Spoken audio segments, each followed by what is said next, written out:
ক্লাসের সব থেকে হ্যান্ডসাম ছেলের প্রেমে পড়ে সুমি, আর তাকে প্রপোজ করতে গিয়ে সে তার কোকড়া চুলগুলোকে স্ট্রেট করতে থাকে এবং বিভিন্ন প্ল্যানও করতে থাকে। অন্যদিকে তারই বেস্ট ফ্রেন্ড তাকে পছন্দ করতে থাকে। সুমি কি কখনো বুঝতে পারবে তার এই ভালোবাসা, নাকি সে তার ক্রাশের পেছনেই পড়ে থাকে? চলো দেখা যাক আজকের এই গল্প লাভ আনট্যাঙ্গেলে।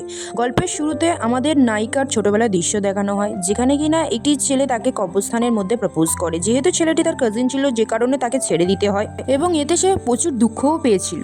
এরপর ক্লাস 1-এর একটি দৃশ্য দেখানো হয়, যেখানে কিনা সুমি তার ক্লাসের একটি ছেলেকে পছন্দ করে এবং তাকে মনের কথাটি বলার জন্য সে একটি ছোট কাগজের মধ্যে আই লাইক ইউ লিখে ছেলেটিকে পাঠিয়ে দেয় এবং ছেলেটিও তাকে রিপ্লাইয়ে আই লাইক ইউ টু লেখে। কিন্তু দুর্ভাগ্যবশত সেই দিনই ছেলেটাকে স্কুল চেঞ্জ করতে হয় কোনো কারণে, যার ফলে আমাদের গল্পের নায়িকা সুমি প্রচুরই দুঃখ পেয়ে থাকে এবং সে যখন আস্তে আস্তে বড় হতে থাকে তার যে স্ট্রেট চুলটি ছিল সেটি আস্তে আস্তে কানো হতে থাকে, যার ফলে তাকে দেখতে অনেকই খারাপ এবং কোনো ছেলে পছন্দ ছিল না। এটাও ছিল তার কাছে একটি দুঃখের বিষয়। সুমির পরিবারে ছিল তার মা বাবা এবং তার বড় দিদি, যাকে কিনা দেখতে খুবই সুন্দর ছিল এবং তার চুলগুলোও ছিল স্ট্রেট এবং সে পড়াশোনাতে অনেক ভালো ছিল। অন্যদিকে আমাদের নায়িকা পড়াশোনাতে একদম ছিল হাবুডুবু এবং সবসময় লাফালাফি করে বেড়াতো। এরপর সুমি যখন বড় হয়ে যায় সে তার প্রতিবেশীর একটি ছেলেকে পছন্দ করে এবং তাকে তার মনের কথাটি বলার জন্য একটি লাভ লেটার রেখে চলে যায় তার বাড়ির সামনে এবং ছেলেটি সেটি দেখে এবং ভাবতে থাকে যে লাভ লেটারটি কে রেখেছে। সেই সময় সুমি মনে করেছিল ছেলেটির সাথে যখন সে দেখা করতে যাবে তার ঠিক আগে সে তার চুলগুলোকে কোনো রকমের স্ট্রেট করে নেবে, কিন্তু দুর্ভাগ্য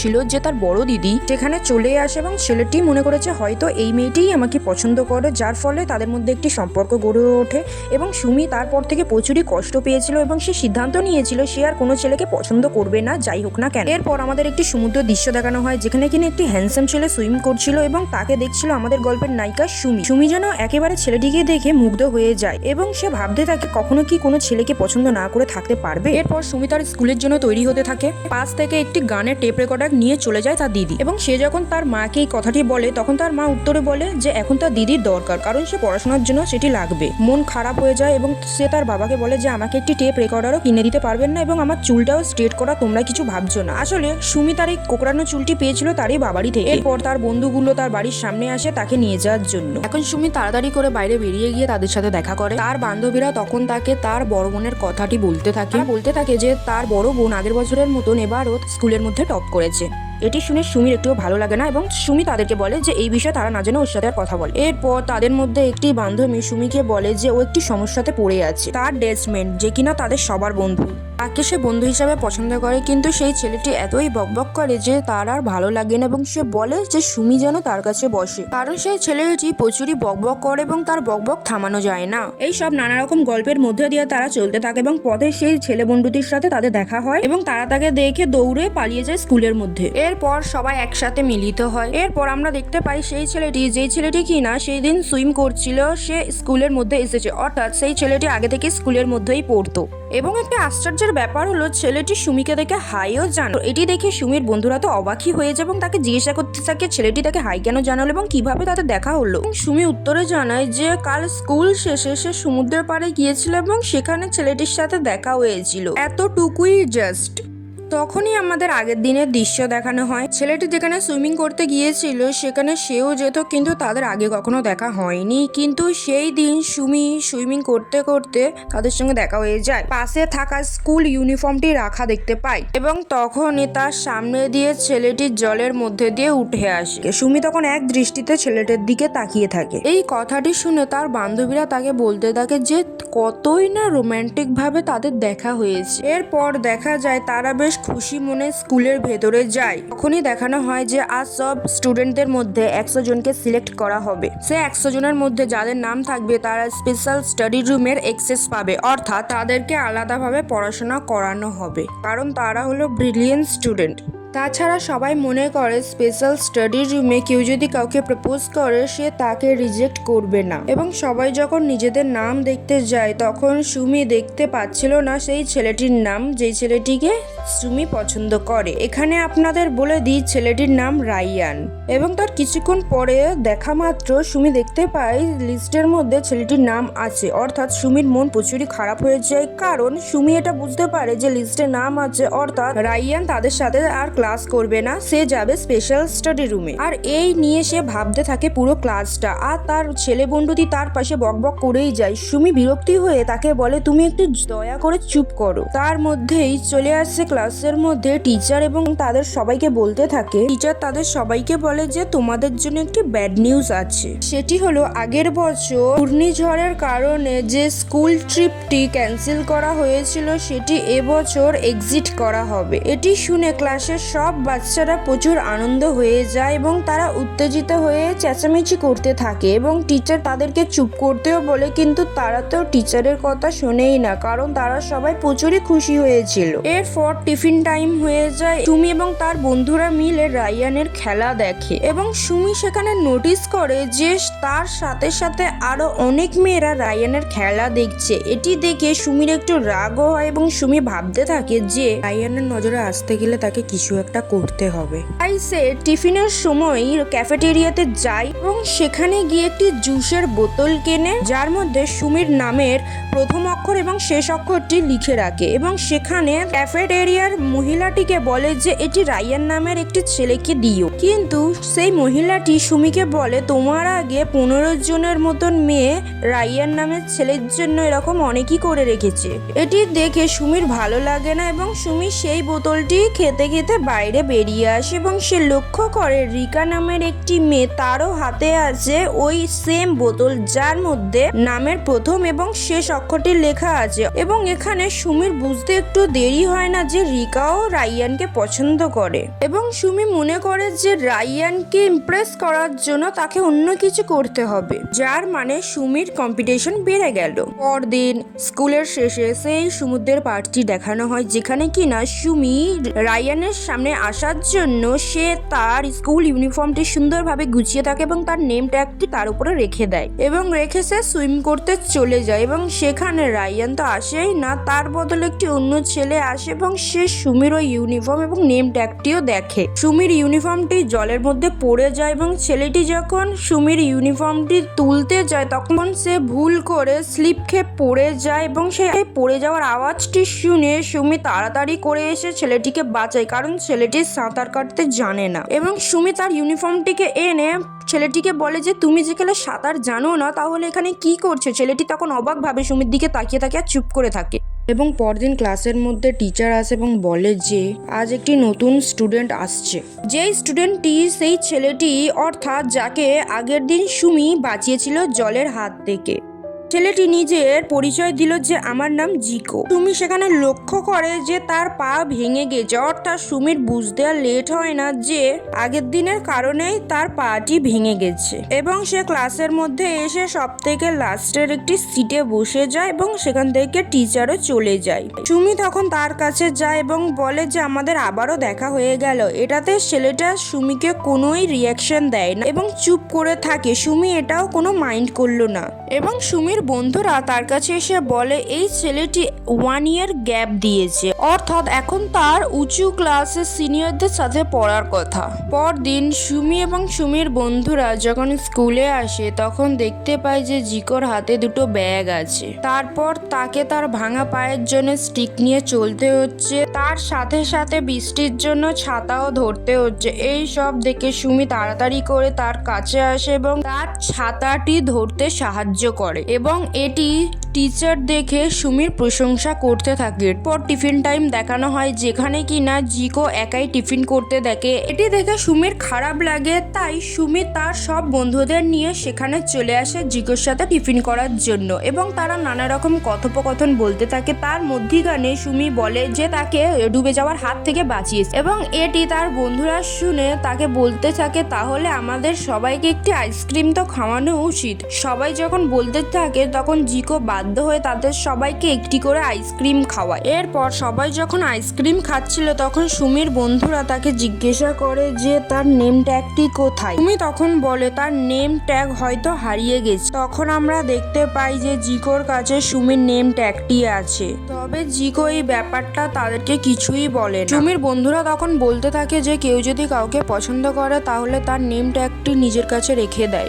সাথে এটাও বলে যে হয়তো ওর নেম ট্যাগটি রায়ানের কাছে বসে আছে। এটা ভেবেই তারা খুশি হতে থাকে, কিন্তু এপারে জিকো চুপ হয়ে থাকে। তখনই দেখানো হয় সুমির মাথায় একটা বল এসে লাগে এবং দেখা যায় যে রায়ান তার কাছে দৌড়ে দৌড়ে আসে এবং তাকে এটির জন্য বলতে থাকে, আমি এটা জেনে করিনি, এটা আমার অজান্তায় হয়ে গেছে, আমাকে ক্ষমা করে দাও। তুমি তখন হালকা স্মাইল করে বলে যে আমি ঠিক আছি। এটি শুনে জিকো আবারও খেলতে চলে যায় এবং সুমি তো এপারে হাসতেই থাকে। তখন সুমির বান্ধবীরা তার কাছে আসে এবং বলে নিশ্চয় রায়ান এটা জেনে করেছে। তখন জিকো বলে আমার মনে হয় না যে এটা রায়ান জেনে করেছে। তখন এটি শুনে সুমির আবারও মনটি খারাপ হয়ে যায় এবং এটির জন্য সুমির বন্ধুরা জিকোকে বকাও দেয়। এরপর সুমি তার ক্লাসের মধ্যে বসেছিল এবং তার বন্ধুরা এসে তাকে বলে রিকা চুল স্ট্রেট করে ফেলে। সুমি সহ সুমির বন্ধুরা তাড়াতাড়ি করে রিকার কাছে যায় এবং দেখতে পায় সত্যি রিকা স্ট্রেট করে ফেলেছে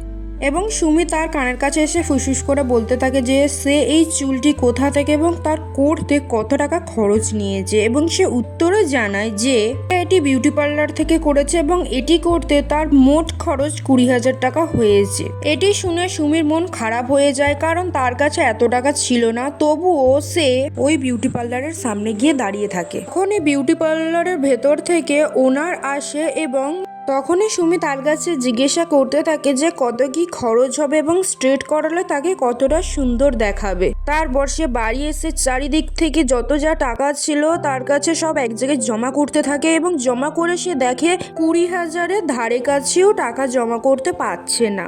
এটি দেখে সুমির মন খারাপ হয়ে যায়। তো একদিন সে যখন পার্লারের সামনে দিয়ে যাচ্ছে, জিকোকে দেখতে পেয়ে সে এক জায়গায় লুকিয়ে যায় এবং সেখান থেকে দেখে যে জিকো সে বিউটি পার্লারের ওনারটিকে মা বলে ডাকছে। অর্থাৎ সুমির এটি বুঝতে আর লেট হয় না যে জিকোর মা হচ্ছে এই বিউটি পার্লারের ওনার। পরদিন স্কুল শেষে সে তাড়াতাড়ি করে ওই বিউটি পার্লারের সামনে যায় যাতে জিকোর মায়ের সাথে কথা বলতে পারে।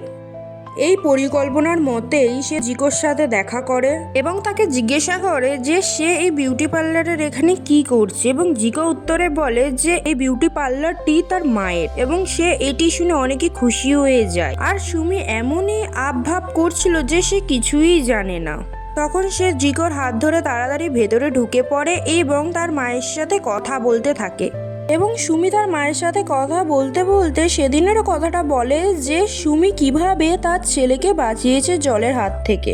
এই ব্যাপারে জিকোর মা কিছুই জানতো না এবং সুমির কাছে আরো জানতে চায়, তাই জন্য তারা বসে এই বিষয়ে অনেক কথা বলতে থাকে। তখনই সুমি জিকোর মাকে চুল স্ট্রেট করার কথাটি বলে যে সে চুল স্ট্রেট করতে চায়। তখন জিকোর মা বলে যে যদি তার ছেলের পা ঠিক হওয়া পর্যন্ত তার সবকিছু সাহায্য করতে পারে তাহলে তার বদলে সে তার চুলটিকে স্ট্রেট করে দেবে, তাও ফ্রিতে। এটি শুনে সুমি অনেকই খুশি হয়ে যায়, কারণ সুমি এটাই চাইছিল। পরদিন থেকে দেখা যায় যে সুমি তাড়াতাড়ি করে জিকোকে স্কুলে নিয়ে যেতে আসে এবং জিকো ছোট ছোট জিনিস সবকিছু সুমি করতে থাকে। এছাড়া সে পার্লারে পাবলিসিটি করার জন্য রাস্তার মধ্যে প্লেটও বিক্রি করতে থাকে এবং সে যখন এগুলো বিক্রি করছিল তার সাথে ছিল জিকো এবং সেই সময় দেখা যায় যে রায়ান ওই রাস্তার মধ্যে যাচ্ছে এবং সুমি তাকে দেখে জিকোর পেছনে লুকিয়ে পড়ে এবং সুমি যখন তার গায়ে টাচ করে জিকোর যেন একটা আলাদাই অনুভব হচ্ছিল। এরপর দেখানো হয় যে হঠাৎ করে বৃষ্টি শুরু হয়ে যায় এবং সুমি তার বাবার স্টোর রুমে জিকোকে নিয়ে আসে। সেখানে বৃষ্টির জলের জন্য জিকোর জামা কাপড় ভিজে গেলে সুমি তখন তার বাবার টি শার্টটি দেয় জিকোকে পরার জন্য এবং জিকো যখন টি শার্টটি চেঞ্জ করে আসে তখন এসে জিজ্ঞাসা করে এত বই সব কার। সুমি উত্তরে বলে যে এগুলো সব আমার বাবার এবং ওর মধ্যে অনেক কটা কমিক বুক এনে সে জিকোকে দেয় পড়ার জন্য। সে এগুলো সব পড়তেও থাকে।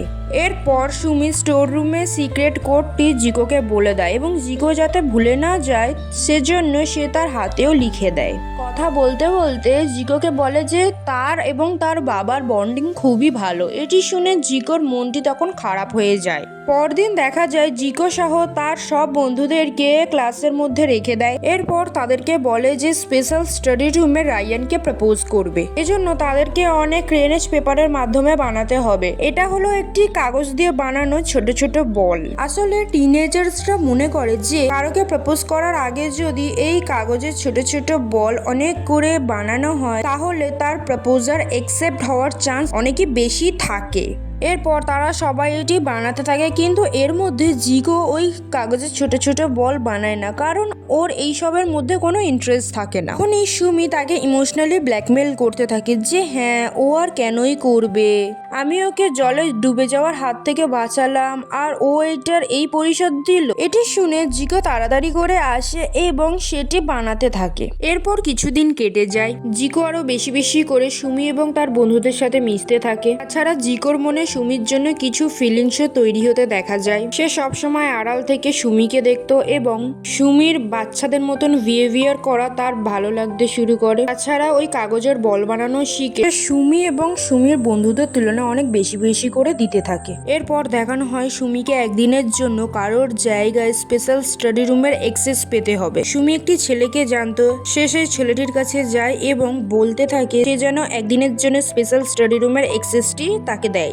এটি করার কারণও জানায় এবং ছেলেটি বলে যে সে তাদের লাভ কনফেশনের জন্য একদিনের পড়াশোনা মিস করতে পারে না। রায়ানের মতন হ্যান্ডসাম ছেলে সুমির প্রপোজাল অ্যাকসেপ্ট করবে সে এটি ভাবলেও কি করে। এটি শুনে সুমির মন অনেকই খারাপ হয়ে যায়। তখন তার বান্ধবীরা তাকে সান্ত্বনা দেওয়ার চেষ্টা করে, কিন্তু তার মন অনেক বেশি খারাপ হয়েছিল, এটা জিকো লক্ষ্যও করে। বাড়ি যাওয়ার সময় জিকো সুমির সাথে কথা বলার চেষ্টা করে, কিন্তু সুমির মন কোনোতেই ভালো হচ্ছিল না। এক পর্যায়ে এসে সুমি জিকোকে বাড়িতে এগিয়ে দেয় এবং সেখান থেকে সে কাঁদতে কাঁদতে চলে যায়। পরবর্তী দিন দেখানো হয় স্কুলে একটি টেস্ট নেওয়া হবে যেখানে সবাই এক্সাম দেয়। এরপর সুমি তার বাবার স্টোর রুমে যায়, কিন্তু সেখানে গিয়ে দেখে জিকো আগে থেকেই সেখানে আছে এবং সুমি বলতে থাকে যে একবার সে চুলটি সোজা করে ফেলুক, তারপর কেউ আর আটকাতে পারবে না রায়ানকে প্রপোজ করতে। জিকো তখন সুমিকে বলে তার চুলটি সোজা করা এতটাই কি বেশি ইম্পর্টেন্ট? তখন সুমি বলতে থাকে হ্যাঁ অনেকই ইম্পর্টেন্ট। তখন জিকো সেই কাগজের পাত্রটি নিয়ে সুমিকে দেখ। জিকো সেই পাত্রটি একদম পূরণ করে ফেলেছে এবং সুমি এটি দেখে প্রচুরই খুশি হয়ে যায় এবং সে রিটার্ন গিফটে তাকে একটি খাতা গিফট করে এবং সুমি জিকোকে বলে এই খাতাটির মধ্যে সে তার হাতের লেখা প্র্যাকটিস করবে, কারণ সুমি ক্লাসের মধ্যে দেখেছে যে জিকোর হাতের লেখা একদমই সোজা নয়, সেজন্য সে এই খাতাটি জিকোকে গিফট করলো। পরদিন সুমি যখন জিকোকে নিয়ে যাওয়ার জন্য বিউটি পার্লারের কাছে আসে, তখন সুমি দেখতে পায় যে জিকোর পাটি ঠিক হয়ে গেছে এবং সে এটি দেখে অনেকই বেশি খুশি হয়ে যায়। যেখানে সুমির মা আসে এবং তাকে বলতে থাকে সে তার ছেলেকে ঠিক করে ফেলেছে এবং এর বদলে সে তার চুলটি স্ট্রেট করে দেবে। এটি শুনে তো সুমি আরো বেশি খুশি হয়ে যায় এবং এটির জন্য সুমি জিকোর মাকে ধন্যবাদও জানায় এবং সে বলতে থাকে যে এটির প্রিপারেশন নিয়ে সে চুলটি স্ট্রেট করে ফেলবে। এরপর তারা স্কুলে যায়। সেখানে গিয়ে সুমি দেখতে পায় আগের দিনের পরীক্ষার রেজাল্ট দেওয়া হয়েছে এবং এটি দেখে সুমি অবাক হয়ে যায়, কারণ জিকোর নাম সবার শুরুতে ছিল। জিকো তখন সুমিকে বলে সে স্টাডি রুমের এক্সেস যাচ্ছিল, এজন্য সে পরীক্ষাতে ভালো করেছে, যাতে করে এর মাধ্যমে সুমি স্পেশাল স্টাডি রুমে যেতে পারে। সুমি তখন এই কথাটি শুনে অনেক বেশি খুশি হয়ে যায়। এর মধ্যে সুমির বান্ধবীরা সেখানে আসে এবং সুমিকে বলে যে জিকো স্পেশাল স্টাডি রুমের চান্স পেয়েছে, যে কারণে রায়ানকে 100 জনের মধ্যে বের করে দেওয়া হয়েছে এবং এটি শুনে সুমির মন অনেকই বেশি খারাপ হয়ে যায় এবং এর জন্য সুমি জিকোকেই দায়ী মনে করে, যার জন্য জিকোর সাথে কোনো কথা বলে না এবং সে বাড়ি চলে যায়। এরপর দেখানো হয় যে বাড়ি গিয়ে সুমি তার মাকে রান্নার কাজে সাহায্য করে দিচ্ছে। তখনই এক প্রতিবেশী আসে এবং সুমির মায়ের সাথে জিকো এবং জিকোর মায়ের ব্যাপারে কথা বলতে থাকে এবং সে বলে যে জিকোর বাবা অনেক বেশি বড়লোক এবং একজন প্রভাবশালী মানুষ ছিল। তার স্বভাব ছিল অনেক বেশি খারাপ, যার জন্য সে তার ওয়াইফ এবং সন্তানকে মারধর করত। এর ফলে তারা সিউল থেকে এখানে চলে আসে। সে বলে যায় জিকো অনেক একটা ভালো ছেলে, কিন্তু তার বাবার দেওয়ার কষ্টের জন্য তার মনের মধ্যে অনেক কষ্টে জমে আছে, এজন্য ছেলেটি সবসময় চুপচাপ থাকে। এটি শুনে সুমির মনটি অনেক খারাপ হয়ে যায়। এরপর সুমি সেই দিন রাতেই সে তার বাবার স্টোর রুমে যায় এবং সেখানে গিয়ে দেখে যে আগে থেকেই জিকো এবং তার বাবা রয়েছে। জিকোকে দেখে সে একটু অবাক হয়ে যায়। জিকোর তার বাবার সাথে অলরেডি পরিচয় হয়ে গেছে। তারা একসাথে রামিন বানানোর প্রস্তুতি নিচ্ছে এবং এটি দেখে সুমি অনেক অবাক হয়ে যায় এবং খাবার সময় সুমি জিকোর সাথে কথা বলে, তার সাথে ঠিক মতন কথা না বলার জন্য এবং সেখান থেকে চলে আসার জন্য সে সরি জানায়। এরপর তারা একসাথে মিলে গল্প করতে থাকে। সুমিকে তার বাবার সাথে এতটা ফ্রি দেখে জিকোর মুখে হাসি ফুটে ওঠে। পরবর্তী দিন দেখানো হয় তারা সবাই মিলে স্কুলে যায়। সুমির আগের করা প্ল্যানটাও তো এখন আর বাস্তবায়ন করা যাবে না, কি করবে সেটাই সে ভাবতে থাকে। পর তারা স্কুল ট্রিপের নোটিশ দেখতে পায়। এটা দেখে সে তার বান্ধবীদের বলতে থাকে স্কুল ট্রিপে গিয়ে তারা রায়ানকে প্রপোজ করবে। এই নিয়ে তারা প্ল্যানিং শুরু করে দেয়। তখন তাদের সামনে সেই রিকা আসে। তাকে এত খুশি দেখে সুমি তাকে জিজ্ঞাসা করে যে সে কোথায় যাচ্ছে এত খুশি হয়ে। রিকা বলে যে মাঠে বাড়ি বল খেলা হচ্ছে এবং সেখানে রায়ান খেলছে। এটা শুনে সুমির তো অনেক রাগ হয়। সে তার বন্ধুদেরকে নিয়ে বাড়ি বল খেলা দেখতে যায়। আসলে সেই খেলার জন্য দুটো টিম বানাতে হয়, যেখানে কিনা স্টুডেন্টরা জোড়ায় জোড়ায় থাকবে এবং বল মারামারি হবে। যদি এক টিমের কেউ অপর পার্টনারের গায়ে বল মেরে দেয় তাহলে সেই জোড়াটাই পুরো আউট হয়ে যাবে। এরকম করতে করতে যেই টিমের দুজন প্লেয়ার বাকি থাকবে তারাই হবে উইনার। সুমি তখন দেখে রিকা তাড়াতাড়ি করে রায়ানের পার্টনার হয়ে গেছে। তখন জিকো তার কাছে আসে এবং সে বলে সে কি তার পার্টনার হবে। তখন সুমির কাছে না চাইতেও তার পার্টনার হতে হয়, কারণ রায়ানের পার্টনার ওপারে রিকা হয়ে গেছে। এরপর খেলা শুরু হয়। জিকো রায়ানের অপোজিট টিমে ছিল। তারা দুজনেই অনেক ভালো করে খেলতে থাকে। জিকো তো সবসময় বলের হাত থেকে সুমিকে প্রোটেক্ট করতে থাকে এবং অপোজিট টিমে রায়ান এবং রিকা থাকে। তখন রায়ানকে জিতিয়ে দেওয়ার জন্য সুমি তাদের মাঝখানে চলে আসে আর বলটি তখন সুমির মাথায় গিয়ে লাগে এবং সেখানে জিকো হেরে যায়। সুমির এমন আচরণের জন্য অনেক খারাপ লাগে। সে সেখানে কিছু না বলেই চলে যায় এবং রাতের দৃশ্য দেখানো হয়। সুমির নিজেরই আজকের বোকামির জন্য তার অনেক লজ্জা লাগতে থাকে। সে অনেকবার ভাবতে থাকে জিকোকে কল করে সে ক্ষমা স্বীকার চাইবে, কিন্তু তার সাহস হয়ে ওঠে না। তখন দেখানো হয় তার রুমের টেলিফোনে একটা ভয়েস মেসেজ আসে। ভয়েস মেসেজটি শুনে সুমি তো অনেক বেশি খুশি হয়ে নাচতে শুরু করে, কারণ সেটি তাকে রায়ান পাঠিয়েছিল। রায়ান তাকে বলে আজকের ম্যাচের ব্যাপারেও যেভাবে সুমি তাকে আঘাত থেকে বাঁচিয়ে, এজন্য রায়ান তাকে সরি জানায় এবং একই সাথে ধন্যবাদও জানায়। সুমির তো দিনই সমার্থক হয়ে যায় এবং দেখানো হয় তার কাছে আরো একটি ভয়েস মেসেজ আসে আর এটি পাঠিয়েছিল জিকো। জিকো তাকে বলে সুমি নিশ্চয়ই অনেক ব্যথা পেয়েছে, ওখানে এভাবে রাগ করে চলে আসা উচিত হয়নি। আর এটাও বলে যে এখন সে সুমির উপর আর রেগে নেই। এরপর সুমি খুশি হয়ে যায়। এরপর রাতের দৃশ্য দেখানো হয় যেখানে জিকো স্বপ্ন দেখছে যে সে সমুদ্রের মধ্যে গভীর জলে আস্তে আস্তে ডুবে যাচ্ছে এবং সেখানে সুমি তাকে বাঁচাতে আসে। তাকে দেখে জিকোর মুখে হাসি ফুটে ওঠে। এরপর আমাদেরকে পরের দিনের দৃশ্য দেখানো হয়। এখানে আমরা সুমিকে তার বান্ধবীদের সাথে বসে থাকতে দেখতে পাই। তারা ক্যাম্পে গিয়ে কিভাবে কি করে রায়ানকে প্রপোজ করবে এটা নিয়ে তারা পরিকল্পনা করতে থাকে। তারা একসাথে থাকলে তখন সেখানে জিকো চলে আসে আর তাদের সবার একসাথে একটা ছবি তুলে দেয়। ছবি তুলতে গিয়ে যখন সুমির চুলে আইসক্রিম লেগে যায় তখন সেখানে জিকো আসে এবং তার রুমালটি সুমিকে দেয়। এরপর জিকো যখন দেখে তারা রায়ানকে নিয়ে এখনো আলোচনা করছে তখন জিকোর অনেক খারাপ লাগে, তাই সে তাদেরকে বিদায় জানিয়ে চুপচাপ সেখান থেকে চলে যায়। এরপর দেখা যায় স্কুলের মধ্যে স্টুডেন্টদের জন্য ছবি তোলার প্রোগ্রাম হতে থাকে, যেখানে কিনা সুমির বাবা ছবি তুলতে আসে, কারণ সে আগে একজন প্রফেশনাল ফটোগ্রাফার ছিলেন। তখন দেখা যায় সুমি জিকোর সাথে ছবি তুলছিল। ছবি তোলার মাঝে জিকো সুমির ঘাড়ে হাত দিলে তখন সুমি একটা অদ্ভুত অনুভব করছিল। এরপর দেখানো হয় পরবর্তী দিন সুমি জিকোর মায়ের পার্লারে যায়, কারণ এর পরের দিন তাদের স্কুলে ট্রিপের দিন ছিল। তাই সুমি তার চুল স্ট্রেট করতে এসেছিল। তাকে দেখে জিকোর মা তাকে হেয়ার ওয়াশের চেয়ারে বসে পড়তে বলে আর তাকে একটু অপেক্ষা করতে বলে, কারণ তার এই ক্লায়েন্টের মাথার চুল স্ট্রেট করার পরে তার চুলে হাত দেবে। তার কথা মতন সুমি তখন সেখানে গিয়ে বসে থাকে। ঠিক তখনই জিকো সেখানে আসলে সুমির চুল ওয়াশ করে দেওয়ার কথাটি বলে। সুমির চুলটি ওয়াশ করে দিতে যায়। জিকো এখানে সুমিকে চুল স্ট্রেট করতে আসতে দেখে একদমই খুশি ছিল না, তবুও তার মায়ের কথা মতন সে তার চুলটি পরিষ্কার করে দেয়। এরপর দেখা যায় জিকোর মা যখন সুমির চুলটি স্ট্রেট করতে যায় তখন সুমির চুলে কন্ডিশনার ইউজ করেছে। এটি দেখে জিকোর মা জিকোকে অনেক বকে এবং বলে যে তুমি কি জানো না চুল স্ট্রেট করার আগে কন্ডিশনার ইউজ করতে নেই, এবং আবার সুমিকে নিয়ে চুলটি ওয়াশ করতে যায় এবং এখানে দেখা যায় জিকো এটা জেনেই করেছিল। পরদিন দেখা যায় সব স্টুডেন্টদের জন্য অপেক্ষা করা হচ্ছিল। সেখানে সবাই সুমিকে দেখে অবাক হয়ে যায়, কারণ তার চুলটি ছিল স্ট্রেট এবং তাকে খুবই সুন্দর দেখাচ্ছিল এবং সবাই তখন সুমির প্রশংসা করতে থাকে। ওপারে জিকো সুমির সাথে কোনোই কথা বলে না এবং তার মুখটি দেখে বোঝা যাচ্ছিল যে সুমির এই চুল স্ট্রেট করা নিয়ে জিকো একদমই খুশি ছিল না। এরপর তারা ক্যাম্পে চলে যায়, যেখানে গিয়ে তারা সবাই অনেক বেশি মজা করতে থাকে। তারা সবাই অনেক অনেক ছবি তুলতে থাকে। এরপরই দেখা হয় রাতে ক্যাম্প ফায়ারের ব্যবস্থা করা হয়েছে। সবাই চারদিক থেকে ঘিরে বসেছিল এবং এক এক করে স্টুডেন্টরা এসে তাদের ট্যালেন্ট প্রকাশ করছিল। এখানে আমাদের সুমি এবং তার বন্ধুদেরকে দেখানো হয় তারা সবাই সবার দিয়ে লুকিয়ে জঙ্গলের মধ্যে একটি জায়গা বেছে নেয়। সেখানে সুন্দরভাবে লাইটের সেটআপও করা হয়। এরপর সুমির একজন বন্ধু রায়ানকে ডেকে নিয়ে আনে এবং রায়ান যখন সুমির কাছে আসে, রায়ান সেখানে এসে সুমিকে দেখতে পেয়ে অনেকই বেশি খুশি হয় আর তাকে বলতে থাকে নতুন চুলে তাকে অনেক বেশি সুন্দর লাগছে। এরপর সে সুমির কাছে জিজ্ঞাসা করে যে সে তাকে কি বলতে চায়। হঠাৎ করে সুমি যেন বলার জন্য কোনো ভাষাই খুঁজে পাচ্ছিল না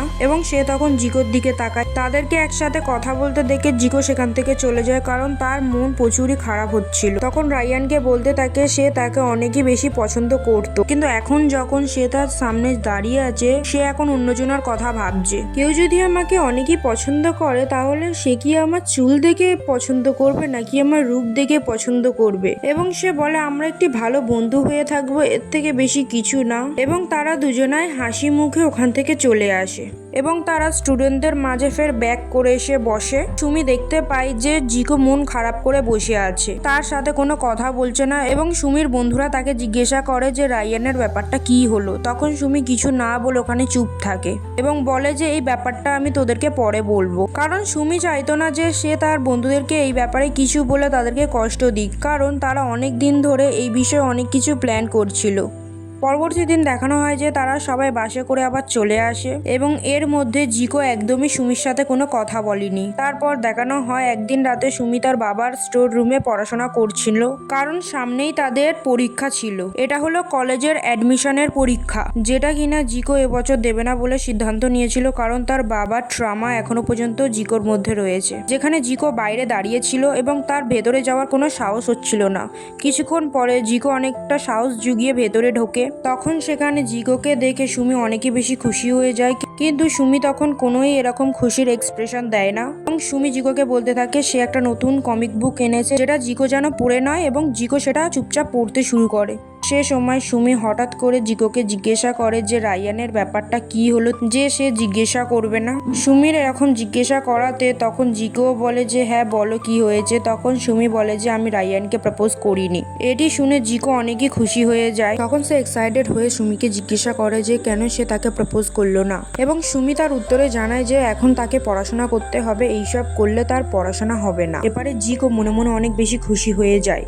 এরপর সুমি জিকোকে বলে যে তুমি আমার জন্য একটি বড় দেখে টফি আনবে, যাতে করে আমি ভালো রেজাল্ট করতে পারি। এটা হলো কোরিয়ানদের জন্য কালচারাল একটি জিনিস, যেটা কিনা কাউকে কোনো কিছুর জন্য গুড লাক জানানোর আগে দেওয়া হয়। জিকো এর আগে এমন কিছু বিশ্বাস করতো না, কিন্তু তার কথা শুনে সে ঠিক করে যে কিছু নিয়ে আসবে সুমির জন্য। পরের দিনের দৃশ্য দেখানো হয় যেখানে সুমি তার বান্ধবীদের সাথে বসেছিল। তখন সুমি তাদেরকে বলতে থাকে যে এখানে কখনো স্নো পড়ে না, এটা তারা একদমই ভালো লাগে না। যদি এখানে স্নো হতো তাহলে সেদিন তারা রিকার হাতে যে স্নো পিস দেখেছিল তখন সেটির মতন সবকিছু সুন্দর লাগতো। কথাগুলো তখন জিকো শোনে এবং সে কিছু একটা ভাবতে থাকে।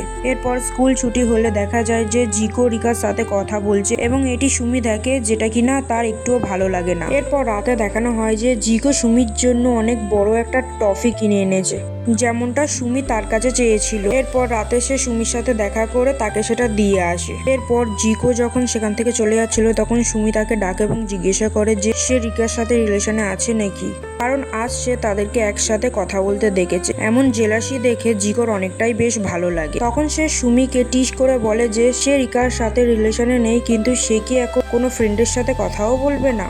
এটা বলে সে সেখান থেকে মুচকি হাসি দিয়ে চলে যায় এবং সুমি এখানে অনেকটাই কনফিউজ হয়ে যায়। এরপর সে সারা রাত পড়াশোনা করে এবং পরের দিন সব বন্ধুরা মিলে মিলিত হয় এবং পরীক্ষা দেওয়ার জন্য চলে যায়। তখন বাইরে জিকো তার জন্য টেরিসে যে দাঁড়িয়ে থাকে। সে প্রথমে তাকে দেখে চিনতে পারে না এবং পরে চিনতে পারলে অনেক বেশি খুশি হয়ে যায়। জিকো তাকে অনেক সুন্দর সুন্দর গিফট দেয়, যেখানে কিনা তার পছন্দের স্নোফলের পিসটাও ছিল, যেটা সে রিকার কাছে দেখেছিল। অর্থাৎ সেই দিনে স্কুল শেষে জিকো রিকার সাথে এই ব্যাপারেই কথা বলছিল। এরপর জিকো সুমিকে অল দ্য বেস্ট জানিয়ে দেয়। সুমি তখন অনেক বেশি খুশি মনে পরীক্ষার হলে প্রবেশ করে।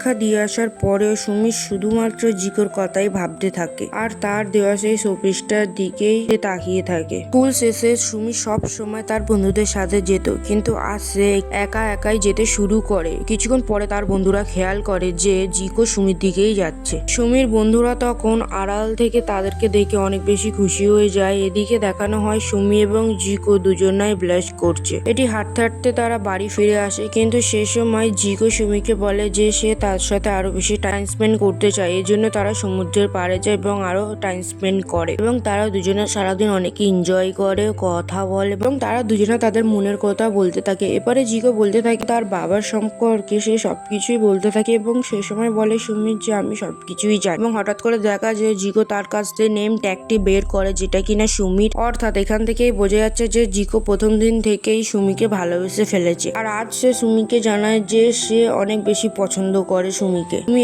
কথা শুনে অনেক বেশি খুশি হয়ে যায়, কারণ সেও মনে মনে জিকোকে পছন্দ করে ফেলেছিল। এরপর দেখা যায় সন্ধ্যাবেলা যখন তারা বাড়ির সামনে আসে এবং তাদের প্রথম কিস হয়, তো সে সময় তার রবিবার দেখা করার সিদ্ধান্ত নেয়। সুমি তার বন্ধুদেরকে বলে যে সে আজ জিকোকে নিয়ে সমুদ্রের পাড়ে যাবে, মানে গিয়ে সে জিকোকে প্রপোজ করবে। তারা যেন সেই জায়গাটা খুব সুন্দরভাবে সাজিয়ে রাখে। এদিকে জিকোকেও দেখানো হয় তার মা তার কাছে আসে এবং বলে যে তাকে রবিবার একদিনের জন্য সিওলে যেতে হবে পার্লারের কিছু কাজের জন্য, তাই সে যেন এখানে সবটা সামলে নেয়। সে যখন যাওয়ার কথা বলছিল তাকে বেশ চিন্তিত মনে হচ্ছিল, কিন্তু এই বিষয়টা জিকো খেয়াল করে না। এরপর এখানে হয় সে সুমির সাথে দেখা করে এবং তারা মিলে সমুদ্রের পাড়ে ঘুরতে যায়। এদিকে তাদের আসার আগে সুমির বন্ধুরা মিলে সমুদ্রের পাড়টিকে খুব সুন্দরভাবে সাজিয়ে দিয়েছিল এবং তারা সাইডে গিয়ে লুকিয়ে পড়ে এবং দেখা যায় জিকোর কাছে হঠাৎ একটা কল আসে, যেটা কিনা এক্ষুনি জিকোকে সিওলে যেতে হবে কারণ তার মায়ের অ্যাক্সিডেন্ট হয়েছে। এটা বলে সে সেখান থেকে বেরিয়ে যায় এবং সে তাড়াতাড়ি করে ট্রেনটি ধরে চলে যায় এবং দেখানো হয় যে সে হসপিটালে তার মায়ের সাথে কথা বলছে এবং তার পাশে একটি লোক দাঁড়িয়ে আছে, যেটা কিনা তার বাবা। তার মা এখানে এসেছিল কারণ তার বাবার সাথে দেখা করতে, কিন্তু সে সিঁড়ি থেকে পড়ে গিয়ে তার এই অবস্থা হয়েছে। সেই সময় জিকো এটি ভালো রকম বুঝতে পারে যে এই অবস্থার কারণের পেছন তার বাবারই হাত আছে, যাতে করে মা জিকোকে তার কাছে পাঠিয়ে দেয়। আর এইভাবে শিওলে ডেকে তার বাবা তার মাকে এরকম ভাবে মারধর করেছিল। জিকো তখন অনেক বেশি ঘাবড়ে যায় এবং সে তার বাবাকে দেখে অনেক বেশি ভয় পেত, তাই সে কিছু বলতে পারছিল না। এদিকে সুমি জিকোকে নিয়ে অনেক বেশি চিন্তা করতে থাকে। এইভাবে 2-3 দিন কেটে যায়। সুমি তার বন্ধুদের নিয়ে জিকোর মায়ের পার্লারের সামনে বসেছিল। তখন তার একজন বন্ধু তাকে জানায় যে জিকোর মায়ের যেদিন অ্যাক্সিডেন্ট হয়েছিল সেদিন তাদের প্রতিবেশীর কাছে কল এসেছিল। এটা শুনেই সুমি মনে করে যে জিকোর বাবা তো জিকো এবং তার মাকে মারধর করে তাদের উপর অত্যাচার করত। তো তার বাবার হসপিটাল থেকে কল এসেছে এবং সে তাড়াতাড়ি করে সিওলের জন্য টিকিট নেয় এবং ট্রেনটি ধরে চলে আসে এবং দেখা যায় সুমি সেই হসপিটালেও চলে আসে এবং সে হসপিটালে সেই রুমটির সামনে যাবে, কিন্তু তার আগেই সে ভেতর থেকে কান্নার আওয়াজ শুনে সেখানে দাঁড়িয়ে পড়ে। এরপর লুকিয়ে জিকো এবং জিকোর মায়ের কথা শুনতে থাকে যে সে তার খালামণির সাথে কথা বলছে, তাদেরকে আমেরিকায় চলে যাওয়ার জন্য বলছে। এখানে থাকলে তার বাবা তাদের উপর অত্যাচার করবে এবং পরক্ষণেই জিকো বলে যে আমি এখানে ছেড়ে যেতে চাই না, আমি ভূষা নেই, অর্থাৎ সুমির কাছে ফিরে যেতে চাই। তাকে এভাবে কাঁদতে দেখে সুমি তার সাথে দেখা না করেই চলে আসে, কিন্তু তার মনে জিকোকে হারিয়ে ফেলার ভয় হতে থাকে। কিন্তু জিকো এখান থেকে চলে গেলেই ভালো হবে, তাই জন্য সে জিকোকে একটি ভয়েস মেসেজ পাঠায়। আর সে ভয়েস মেসেজে বলবে যে সে কখনো জিকোকে ভালোবাসেনি এবং তাদের বন্ধু থাকাটাই উচিত ছিল, কিন্তু সে তার ইমোশনাল গুলো কন্ট্রোল করতে পারে না এবং অনেক কাঁদতে থাকে। ভয়েস মেসেজে জিকোকে অনেক মিস করছে এটি জানাতে থাকে এবং পরক্ষণেই সেই মেসেজটি আবার ডিলিটও করে দেয় এবং সে তার কিছুক্ষণ পরে অনেকটা সাহস জুগিয়ে জিকোকে বলে যে সে কখনো ভালোবাসেনি এবং এই মেসেজটি জিকোকে পাঠিয়েও দেয় এবং তারা বন্ধুই ঠিক আছে এটা বলে ভয়েস মেসেজটি দিয়ে সে ট্রেনে করে উঠে তার বাড়ি ফিরে আসে। ওপারে জিকো এই ভয়েস মেসেজগুলো শুনে অনেকই বেশি দুঃখ হয়ে পড়ে, কারণ সে সুমিকে মন থেকে অনেক বেশি ভালোবেসে ফেলেছিল। তারপর এখানে থাকার মতন কোনো রিজনই ছিল না, সেখান থেকে চলে যায় এবং আমাদের দেখানো হয় যে সিএসএটির রেজাল্ট দেওয়া হচ্ছে, যেখানে কিনা সুমি একটি ভালো কলেজে চান্স পেয়েছে। তার বাকি বন্ধুরাও অনেক ভালো কলেজে চান্স পেয়েছে এবং সবাই অনেক বেশি খুশি ছিল। এরপর আমাদের 1 বছর পরের দৃশ্য দেখানো হয়, যেখানে কিনা 1 বছর ধরে সুমি শুধুমাত্র জিকোকেই মনে করে গেছে। একদিন সব বন্ধুরা মিলে একটি রেস্টুরেন্টে দেখা করে। এখন পর্যন্ত সুমি কাউকেই ডেট করেনি, এজন্য তার বন্ধুরা তাকে বলে যে তার জন্য একটা ব্লাইন্ড ডেট অ্যারেঞ্জ করেছে, কিন্তু সুমি এটাতে রাজি ছিল না। সব বন্ধুরা মিলে সুমিকে জোর করতে থাকলে পরদিন সুমি সেখানে আসে। অনেকক্ষণ অপেক্ষা করে থাকার পর তার ডেট সেখানে আসে না। আসলে সে সমুদ্রের পাড়ে হাঁটাহাঁটি করতে চলে যায়। কিছুক্ষণ পরে তার কাছে একটি আননোন নাম্বার থেকে কল আসে, যার সাথে তার ব্লাইন্ড ডেট ছিল। ওপাশ থেকে তাকে বলতে থাকে যে তাকে দেখতে অনেক সুন্দর লাগছে। সুমি তখন বুঝতে পারে না যে সে কোথায় দাঁড়িয়ে আছে। সে তো নিজের চোখে বিশ্বাসই করতে পারে না। এরপর সে দৌড়ে জিকোর কাছে যায় এবং তাকে জড়িয়ে ধরে আর তাকে কাঁদতে কাঁদতে বলতে থাকে যে সে অনেক বেশি জিকোকে মিস করেছে। আর সেদিন তাকে ভয়েস মেসেজ পাঠিয়েছিল সেটি মিথ্যে ছিল। সে জিকোর কথা চিন্তা করে এসব করেছিল। জিকো তখন বলে যে আমি সেদিনের মেসেজটি শুনেছিলাম। অর্থাৎ কাঁদতে কাঁদতে সুমি জিকোকে মিস করছে। সেই সব মেসেজ সুমি ডিলিট করতে ভুলে গিয়েছিল এবং জিকো এগুলো সবই শুনেছিল। অর্থাৎ প্রথম মেসেজটা ডিলিট করতে সুমি ভুলে গিয়েছিল এবং সেটি জিকো শুনে নিয়েছিল এবং জিকো বলতে থাকে যে সেও অনেক বেশি মিস করেছে সুমি। জিকো সুমিকে বলতে থাকে যে সে অনেক বেশি ভালোবাসে সুমিকে এবং একটি বড় পাত্র সেই ক্রেনেজ পেপারের মাধ্যমে ডিম বানিয়ে সুমিকে দেয় এবং বলতে থাকে যে যখন যখন সে সুমিকে মনে করেছে তখন সে সুমির জন্য একটি করে বানিয়ে এই পাত্রটির মধ্যে রেখেছিল এবং এত বছর ধরে সে শুধুমাত্র সুমিরই কথা ভেবে গিয়েছে আর তাকেই ভালোবেসেছে। এসব দেখে সুমি তো অনেক বেশি খুশি হয়ে যায় এবং তার বন্ধুরা তাদের কাছে দৌড়ে আসে। জিকোর সাথে কথা বলে তাদের দুজনকে মেলানোর জন্য পুরো ব্যাপারটা তারাই করেছিল। তারা দুজন একে অপরের সাথে খুব ভালোভাবে থাকতে শুরু করে। গল্পটা এখানে হ্যাপি এন্ডিং হয়। এই তো ছিল আজকে সুইট অ্যান্ড কিউট একটা লাভ স্টোরি। আশা করি আজকের এই গল্পটি ভালো লেগেছে। যদি ভালো লেগে থাকে তাহলে অবশ্যই কমেন্ট করবে এবং চ্যানেলটিকে সাবস্ক্রাইব করে নেবে। পরের দিন আবারও একটি ভিডিও নিয়ে হাজির হব, ততক্ষণ আমাদের সাথেই থাকবেন। ধন্যবাদ।